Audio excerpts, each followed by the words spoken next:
सेवा सब सेवा। बेसन में दिया नमक, अब किसी बड़ी में नमक देना बाकी है? बाकी नहीं रहेगा। हम गुरु महाराज की पूजा कर लिए, हो गई सबकी पूजा। बाबा क्या लगा पूजा कर लेंगे तो क्या हो जाएगा? तो फिर वही बेसन में नमक दे दिए और फिर से बड़ी में नमक दीजिए अलग से, तो खा पाएंगे? अच्छा लगेगा? अब वो बड़ी क्या हो गया? बड़ी त्याज्य हो गया। वो बड़ी को आप खा नहीं सकते क्योंकि वो नमक बहुत हो गया ना, ज्यादा हो गया, खा नहीं पाए। यही है। अब इसी को कबीर साहब देखिए कैसे समझाते हैं। इसी बात हम तो थोड़ा मुलायम मैंने कहे आपको उदाहरण दे देके। संत कबीर साहब देखिए ये क्या करते, 100 बरसा भक्ति करे, 100 बरस, 100 बरस से हम ध्यान भजन करते आए, और एक दिन हम किसी देवी देवता की पूजा करते हैं तो क्या होगा? अब देखिए कबीर साहब क्या, 100 बरसा भक्ति करे, एक दिन पूजे आम, एक दिन किसी दूसरे देवी देवता की पूजा करते। ये क्या हुआ? 100 अपराधी मानवा, ये अपराध कर दी। अच्छा, अपराध होता है कब? अपराध होता है अज्ञानता में। कब होता है? अज्ञानता में। जो व्यक्ति नहीं जानता है वो अपराध करता है। इसका मतलब ये होता है कि आपने ईश्वर के स्वरूप को समझा ही नहीं, इसलिए आप फिर दूसरे की पूजा में लग गए। जैसे एक ही सूर्य सब घड़ा में है, अगर इस बात को कोई समझ जाए तो सभी घड़ा के हाल को समझेगा कि नहीं? ऐसे ही जो ईश्वर के स्वरूप को समझ लेंगे, ईश्वर के ज्ञान को जो समझ लेंगे, वो सब भगवान के बात को, सब संत की बात को समझेंगे कि नहीं? तो अगर हम छोड़ करके दूसरे के पास गए, इसका मतलब हमको ज्ञान नहीं हुआ। अज्ञान नहीं हुआ तो फिर 84 में तो जाना पड़ेगा।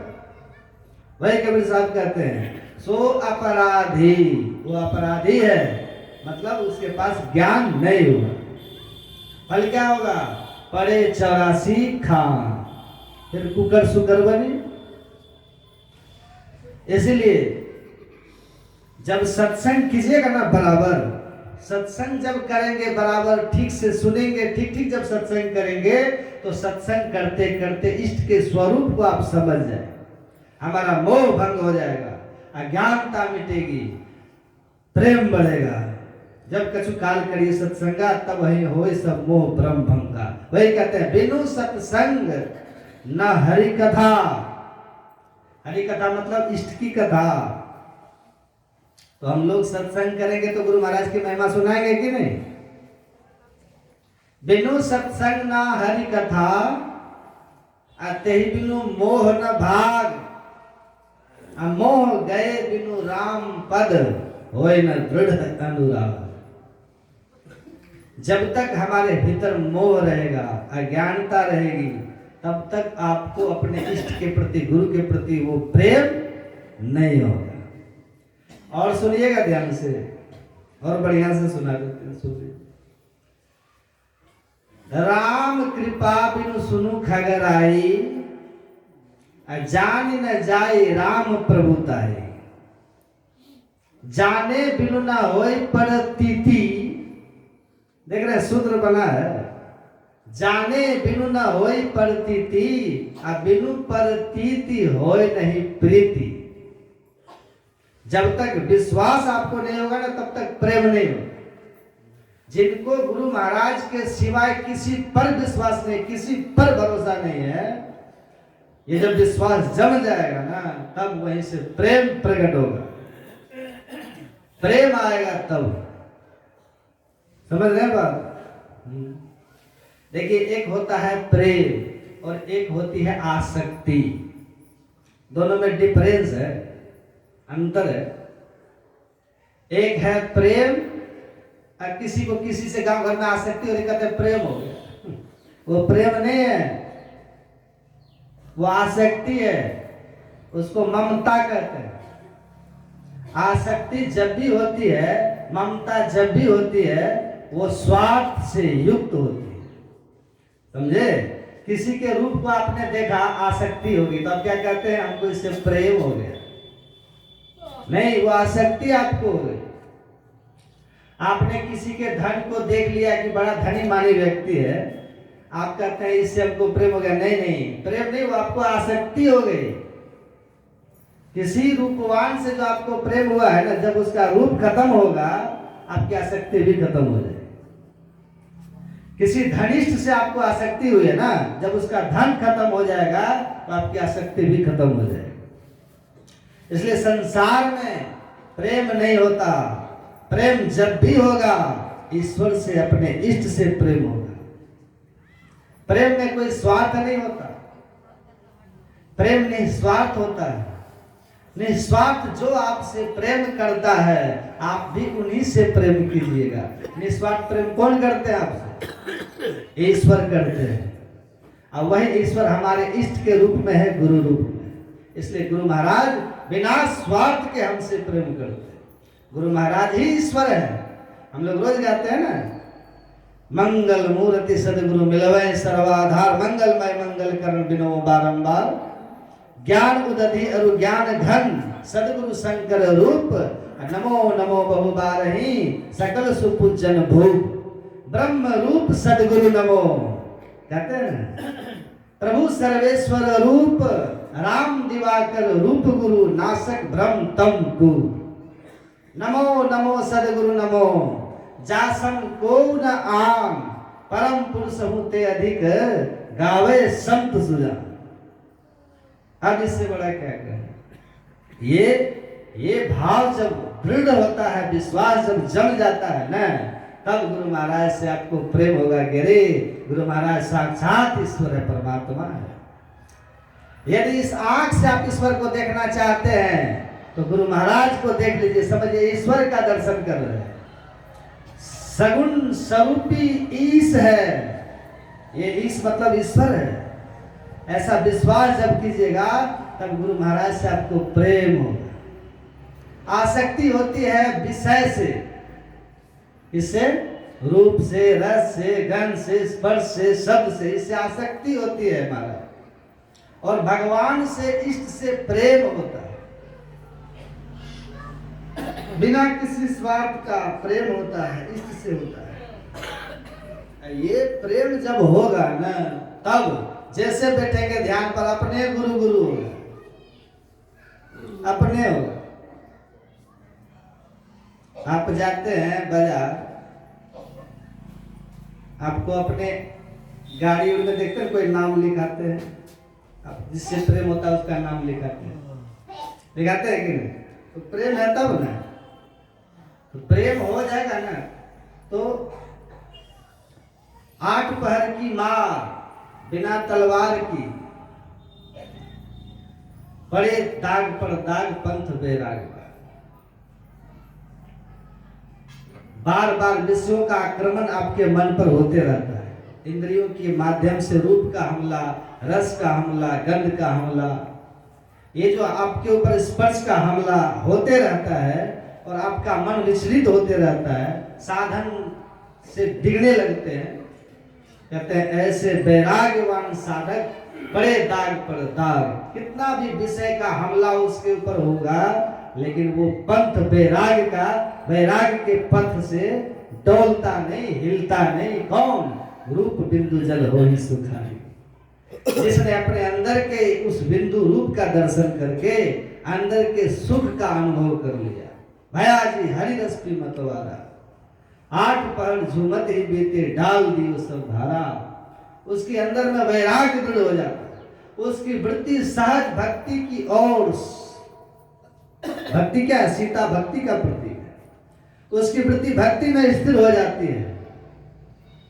अंधकार में मन भागता है, पकड़ करके लाते हैं, और जो बिंदु को प्राप्त कर लेता है, गुरु महाराज कहते हैं बिंदु नाद अगुवाई तुम्हें ले जाएंगे।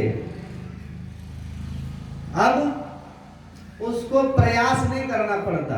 कहते हैं कि हवाई जहाज में बैठ जाओ तो हवाई जहाज चला, पहुंच आप गए। कार में बैठ जाइए, चलती कार है, पहुंचते आप हैं। ट्रेन में बैठ जाते हैं, चलती ट्रेन है, पहुंचते आप हैं। उसी तरह अंदर में जो बिंदु पर सवार हो गया उसको नाद मिल जाता है, और बिंदु नाद के उस आकर्षण में खींचता हुआ वो ज्योति मंडल सह शब्द की नाद की सैर कराएंगे। वो उसी पर सवार हो गया, उसके लिए सवारी बन गई, और वो सूरत उसको आकर्षण में खींचती हुई, और वही खींचते हुए लेकर के उसको ईश्वर की ओर बढ़ जाता है। उसके अंदर में भक्ति दृढ़ हो जाती है, प्रेम दृढ़ हो जाती है। अंधकार में देख माया का रूप तिमिर आगे फिरे, भक्ति गई बड़ी दूर, भक्ति से हमारी वृत्ति बहुत दूर रहती है अंधकार। तो भक्ति में भी हम दृढ़ हो जाते हैं, वैराग भी हमारा दृढ़ हो जाता है, और परमात्मा का हरि रस पान करके हम हरि के दीवाने हो जाते हैं। और तब नादानुसंधान की जब क्रिया होती है, झिन जंतर निज दिन बाजे, हाँ सभी नाम जब एक समाना, तब ही साध परम पद जाना। जब अपने अंदर में परमात्मा धुन को सूरत पकड़ती है और उन धुनों को सुनते हुए सहजता से आगे बढ़ते हुए सार शब्द को पकड़ लेती है, तो आत्म स्वरूप और परमात्म स्वरूप दोनों का बोध हो जाता है। अब फिर उसकी हृदय में परमात्मा प्रत्यक्ष हो जाता है। और जब हृदय बसम सुनते थे ना, तिनके ही तुम कह गृह रूढ़े, वो हृदय परमात्मा का निवास हो गया, वहां पर परमात्मा प्रत्यक्ष हो गए, वहां भक्ति वैराग ज्ञान ज्ञाता सब एक हो गए। अब तो सो जाने जे देव जनाए जानत तुम्हें तुम्हें हो जाए। अब तो आप स्वयं ईश्वर हो गए। अब तो जित देखूं तित श्याम में ही है। अब तो ऐसी दृष्टि है जहां देखूं देखता हूं परमात्मा ही है। तो किसको पकड़ोगे और किसको छोड़ोगे, किसकी भक्ति करोगे? त्रिपुटी कुटी के पार में आप अब त्रिपुटी कुटी के पार में हो। त्रिपुटी होगी तब न भक्ति भक्त भगवान, तब न वैराग की बात होगी। और जब हम भगवान ही हैं और सब भगवान ही है, तब वैराग किससे करेंगे, भक्ति किसकी करेंगे? त्रिपुटी का अंत हो गया। भक्ति भक्त भगवंत अब नहीं है, वहां केवल और केवल दर्शना दर्शने हित्वा स्वयं केवल रूपतः यह आस्तिक अपिसार्दुम ब्रह्म सो ब्रह्म विद स्वयं। अब वहां दर्शन अदर्शन की बात नहीं है, वहां तो अब मैं ही अहम ब्रह्मास्मि। अब किसकी भक्ति करेंगे? मिली परमात्म सो आत्मा परा भक्ति सुंदर कहे। परमात्मा आत्मा मिलकर एक हो गए। अब दूरी रहेगी तब न हम न पल बिछुड़े पिया हमसे, न हम बिछुड़े पियारे से। उन्हीं से नेह लागी है हमन को बेकरारी के। अब उनसे बिछड़ने की बात ही नहीं है, तो भेद खत्म हो गया। वही हो गया सो जाने जे देव जनाई। तो तीन गुणों का जहां तक पसार है विकार है, और वही जड़ के विकारों में है। ब्रह्मा जी रजोगुण के देवता हैं, हरि हैं गुण के बीच, संत हैं गुण से न्यारा।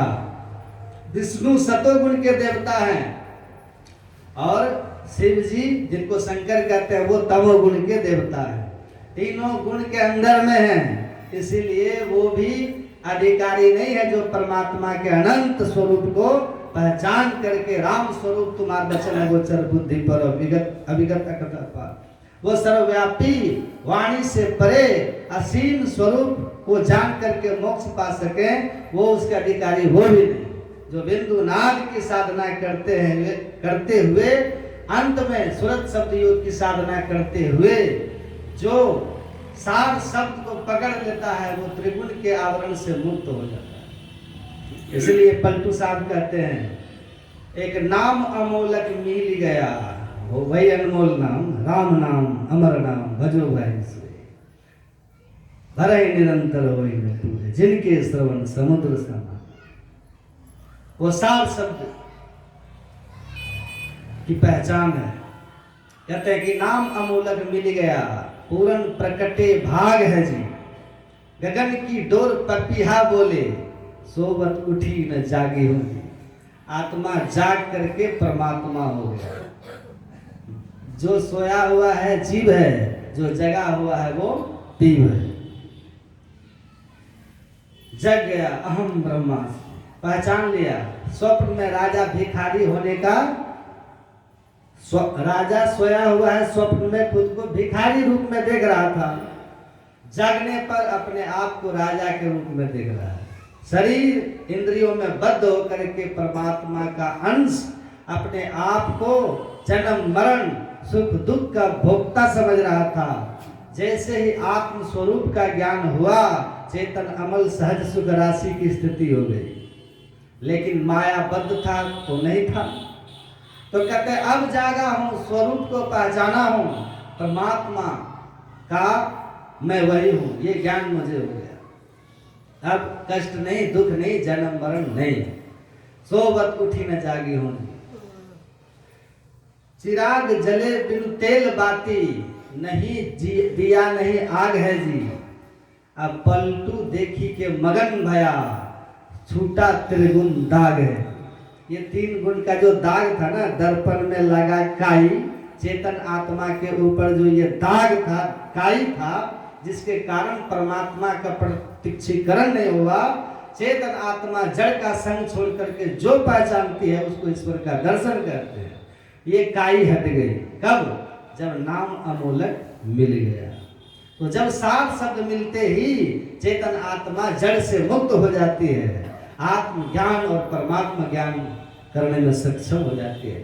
यह सामर्थ्य ब्रह्मा विष्णु महेश में नहीं है, क्योंकि ये हमसे विशेष हैं, पर उन पर भी 3 जड़ावरण है, और वो तीनों जड़ावरण से मुक्त वो नहीं हो पाते हैं। इसलिए वे भी परमात्मा की माया में नाचते रहते हैं, और उनका भी जब पुण्य छीन हो जाता है तो काल के गाल में वो भी समा जाते हैं, वो भी अपने प्रलय में चले जाते हैं। ब्रह्मा विष्णु महेश बह जाते हैं 84 की धार। तो हम लोगों का सौभाग्य है कि मानव तन मिला है, और मानव तन में परमात्मा की कृपा हुई है। इसीलिए कृपा हुई है कि संत विशुद्ध मिलई पड़ते ही अचितो ही राम कृपा कर दे। परमाराध्य सदगुरु महाराज जैसे परम संत का ज्ञान प्राप्त है, जिस ज्ञान को ब्रह्मा विष्णु महेश को भी नहीं मिला। भाग्य है ऐसा दिव्य अनमोल ज्ञान, अध्यात्म का श्रेष्ठ ज्ञान आप लोगों को ईश्वर की कृपा से प्राप्त हुआ है, गुरु महाराज के माध्यम से। तो हम लोगों को इस ज्ञान को पकड़ करके और अपने यह जो अहम ब्रह्मास्मि की यात्रा है, इसी शरीर से हो सकती है, गुठली से आम की यात्रा, हमें उस यात्रा की ओर चल देना चाहिए। निसंदेह गुठली को फिर आम बनने के लिए पहले जमीन में धंसना पड़ेगा, खुद को गलाना पड़ेगा, सड़ाना पड़ेगा, तभी आम अंकुरित होकर के उसमें से पौधा प्रस्फुटित होगा, फिर वृक्ष होगा, फिर मंजर लगेंगे, टिकोला से फिर आम, फिर गुठली। तो ये जो आम तक की यात्रा है हम लोगों की, ये आम तक की यात्रा, रसदार गुठली से रसदार आम बनने की ये यात्रा जो करेगा वही न पहुंचेगा। तो यात्रा में कठिनाई तो है, लंबा मार्ग दूरी घर विकट पंथ बहुमार, ये तो है, लंबा मार्ग है, प्रक्रिया लंबी है भाई गुठली से रसदार आम बनने में। उसमें धीरज की भी जरूरत है, समय की भी जरूरत है। तो धीरज धर के जो साधन करेंगे और अपने को जमीन में गड़ा कर सड़ाने की जो तैयार रहेंगे, तभी ना बन पाएंगे। अगर जमीन में धंसने से डर गए तब क्या बनेंगे आप? सड़ जाएंगे भाई, कीड़े निकलेंगे उसमें से, वो कीड़े निकल जाएंगे। इसलिए अपने आप को साधना करने में आने वाले कष्टों से घबराना नहीं चाहिए। साधना में समय देना चाहिए। किसी तरह की भी विघ्न बाधा साधना के मार्ग में आए, मन को संसार की कोई विपरीत स्थिति आए, आपको बाधा बने, तो उस बाधा को पार करना होगा। उस बाधा से घबरा करके मन को साधना से विमुख नहीं करना होगा, आपको सहना पड़ेगा। गुरु महाराज कहते थे कि सहना पड़ता है। जो सहता है विषयों की बयार के मार को, जो सह जाता है उनका काम हो जाता है। तो जो सहता है उसकी बनती है, और जो सहता नहीं है उसका सब कुछ बिगड़ जाता है। इसलिए सहना भी बहुत जरूरी है। अपने आप को सहनशील बनना। चलो भाई हम ही मिट्टी में दब के रहेंगे, है कि नहीं? हम मिट्टी में दब के रहेंगे, कोई बात नहीं है, हैं? पर हम बीज हैं, मिट्टी में दाबोगे तो वृक्ष बन के निकल जाएंगे, है कि नहीं? बीज है। अगर कोई बीज को मिट्टी में दाब दे या कहे कि हम इसको खत्म कर दिए, तो बीज मिट्टी में से वृक्ष बन के निकल जाएगा। दाबने वाला दाब करके पछताएगा कि दावा भी तो किसको दावा, हैं? ये तो और कई गुना हो गया, हो जाता है। गेहूं को दाब के सोचे कि अच्छा हम तो इसको दबा दिए, अब वो तो कितना गेहूं पैदा करके आ जाएगा। तो बीज बन करके अगर आप रहेंगे तो कोई दाबेगा तो और ऊंचे उड़ जाएंगे। इसलिए इस भक्ति के बीज को एकदम से पकड़ करके रहना है, छोड़ना नहीं है। एक दिन हम लोग भी वहां तक पहुंच जाएंगे जहां पहुंच करके सो जा नहीं जय देव जनाई जाना तुम्हें तुम्हें हो जाए। इसलिए देखिए हमारे पूज्य बाबा हैं स्वामी महेश्वर बाबा, गुरु महाराज की कृपा है। सत्संग, सदाचार, ध्यानाभ्यास और गुरु की सेवा, मोक्ष मार्ग में ये चार महत्वपूर्ण चीज है। गुरु महाराज ने लिखा है इसमें सबसे प्रमुख बात है गुरु की सेवा। जिसमें गुरु की सेवा आ जाती है उनको बाकी ये जो तीन चीजें हैं गुरु की कृपा से स्वाभाविक आ जाती है। गुरु सेवी अभ्यासी हंसा मुक्ति डगर सो जाए। तो गुरु महाराज की सेवा इनमें है बहुत। तो सत्संग, ध्यान, सदाचार सब स्वाभाविक इनमें है। और हम लोगों का सौभाग्य है कि हम लोगों के बीच में पूज्य स्वामी महेश्वर बाबा संत मत के बहुत अच्छे महापुरुष, दिव्य पुरुष हैं, हम लोग के बीच में उपस्थित है। हम लोग को आध्यात्मिक राह दिखाते हैं, आध्यात्मिक जिज्ञासाओं का समाधान करते हैं, और सरल भी हैं, सहज भी हैं, बहुत सरल हैं। कोई दिखावापनी, बनावटीपनी इनमें नहीं है, नहीं रखते हैं ये। तो जो एक अच्छे महापुरुष के लक्षण होते हैं इनके व्यवहार में और साधना के प्रति, आप लोग तो देखते ही हैं कि किस तरह इनका जीवन संयमित है, किस तरह इनका जीवन समय के अनुशासन में बंधा हुआ रहता है। महात्मा गांधी ने लिखा है जो समय का मोल देता है वो अनमोल हो जाता है। तो समय के मोल देने वाले हैं कुछ महेश्वर बाबा, इसलिए अनमोल हैं। मैं इनके लिए गुरु महाराज से दीर्घायु और स्वस्थ कामना करता हूँ। बहुत लंबे इनके जीवन काल हो ताकि हम लोगों के लिए इनका मार्गदर्शन मिलता रहे।